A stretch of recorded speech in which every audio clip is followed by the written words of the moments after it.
Hello and welcome back. This is module 17 where we're going to explore tools within ADK.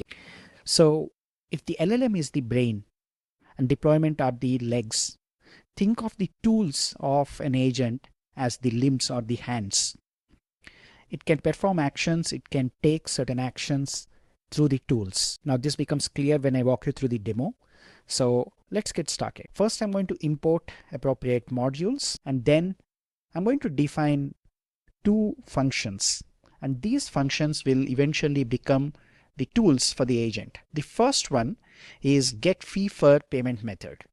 Now imagine this is an agent that we are writing for a bank, and this bank offers three different fee structures. Now because we want to keep this simple, we are simulating that, but in a real world scenario this might look up the internal company's data structure or a fee structure or a database where it is storing the policy, the processing fee or the fee structure for each of the card types. So we have platinum credit card, 2% is the processing fee. Gold debit card is 3.5%. Bank transfer is cheapest and it is just 1%.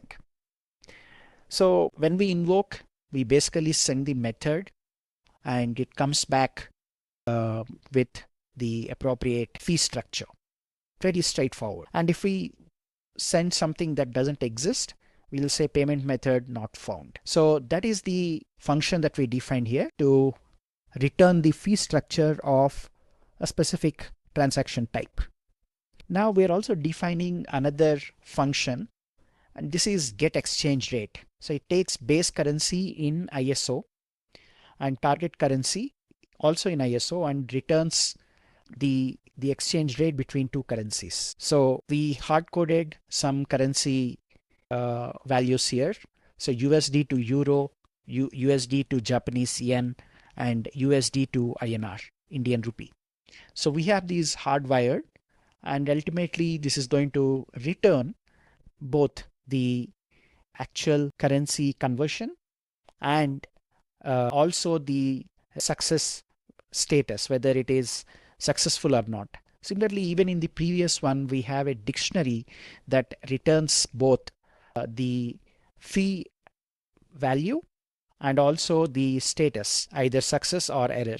Now, this is the best practice when you are developing functions that act as tools, because when the agent sees success, it clearly understands that the invocation has been successful, and the error will result in explaining why the function or the tool has failed. So let's execute this cell. Now we have two functions, and then we'll define the agent. So the agent is pretty well defined. It has instructions for everything. So it is called as currency agent. It's an LLM agent. And the model that we are using here is Gemini 2.5 Flash Lite. So for currency conversion request, use get fee for payment method to find transaction fee. Use get exchange rate to get currency conversion rate.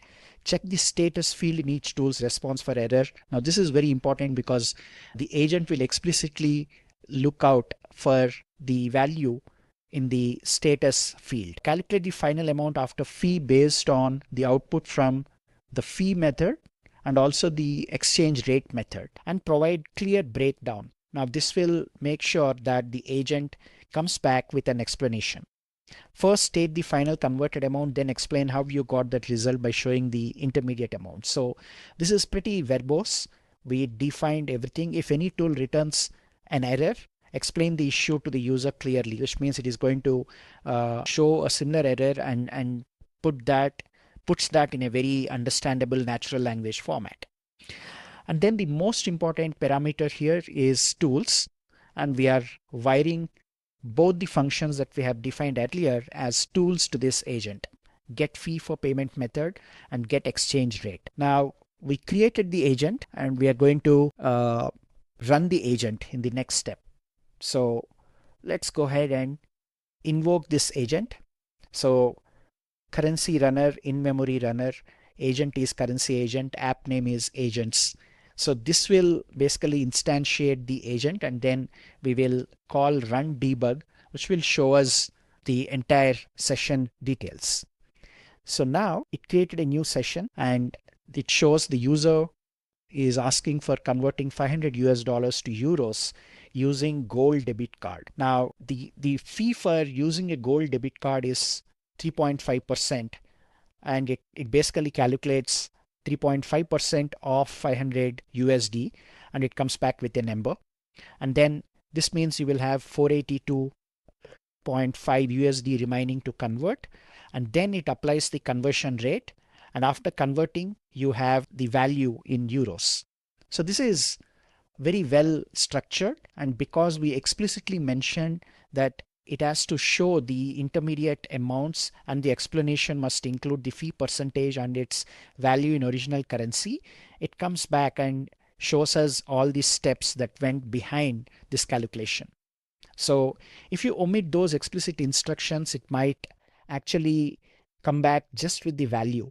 But this is pretty exploratory and gives us insight into what went into the function and how each function responded with a specific value. So I hope you get an idea on using custom tools. These are two slightly complex functions. Of course, they are simulated, but in real world, you will perform real-time lookup or you will actually call an API. But once you register or wire up the functions, they become tools. So that's the first demo. In the second demo, I will show you how we can treat an agent as a tool. So that's another powerful use case. So stay tuned and let me walk you through the second demo where we will define two agents, but one agent becomes the tool for the other. So let's get started with that. All right. So this demo will help us understand two concepts. The first one is using some of the inbuilt tools, particularly the code execution inbuilt tool, and second, using the agent as a tool. So let's get started.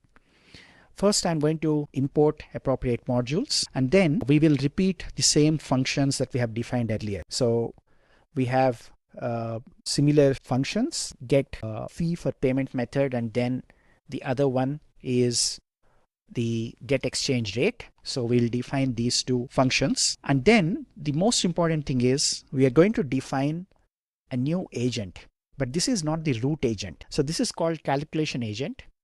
And the calculation agent has just one tool called built-in code executor. And what does the built-in code executor do?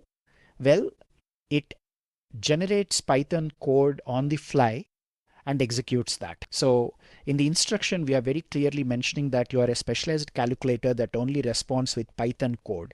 You are forbidden from providing any text explanation or conversational response. Your task is to take a request for a calculation and translating that into a block of Python code that calculates the answer. And then we define some additional rules that make sure that the code doesn't deviate from what is expected. So we are using the built-in code executor tool, and this is responsible for creating Python code on the fly and then using that to perform calculation. But why do we need to do this? The previous approach worked fine. Well, LLMs are not great calculators. You cannot expect them to do math or arithmetic effectively, but code is always a better approach. And if you leverage the built-in code executor, you can be assured that the calculation is better and accurate than using just the LLM. So we have defined the calculation agent based on the built-in code executor, and this is responsible for performing the actual calculation. So we are not leaving the calculation to the LLM, which is slightly tricky, and the LLMs are not the best models for performing math calculations. So we define this, and then we define the root agent, which is going to be the actual agent responsible for calculating the transaction fee based on the exchange rate. So everything remains the same. But the most important aspect here is, apart from providing get fee for payment method and get exchange rate, we also use agent tool and we are passing the calculation agent that we defined earlier. Now, this is treating the agent like another tool, and it's a very powerful approach. So this will make sure that it not only invokes these two tools, but it also invokes another agent and waits till it finishes its job. And it is treated as yet another tool and not as a sub agent. This is very different from the sequential agent or parallel agent patterns that we have seen earlier when we built multi-agent systems. So this is a powerful idea of using another agent as a tool. So let's now run the enhanced agent with enhanced runner, and we will go ahead and invoke the agent with enhanced runner dot run debug method. So convert 1250 USD to INR using bank transfer. So now this is going to take slightly longer because the inbuilt code executor is going to take this and will generate Python code on the fly and uses that for calculation. Now this is still pretty accurate, but it is better than the previous approach because we are offloading the calculation to a dedicated agent that uses built-in code executor. So obviously this is going to be much more accurate and more deterministic than the previous approach where we only left the calculation to the LLM by giving enough instructions and setting some basic rules. But this is much better because we are using code to perform the calculation. So that is basically how we deal with agents as a tool or agent as tool and increase the accuracy of the final agent that we are building to perform calculations. This is just a pattern, and this can be applied for a variety of use cases. So I hope you found this session useful, where I introduced the idea of using tools and agent as a tool. In the next module, I will introduce you to MCP and how to use MCP from ADK. Stay tuned, and if you haven't subscribed to my channel, please go ahead and subscribe. I'm committed to bringing you the latest from Gemini and the ADK ecosystem. Thank you.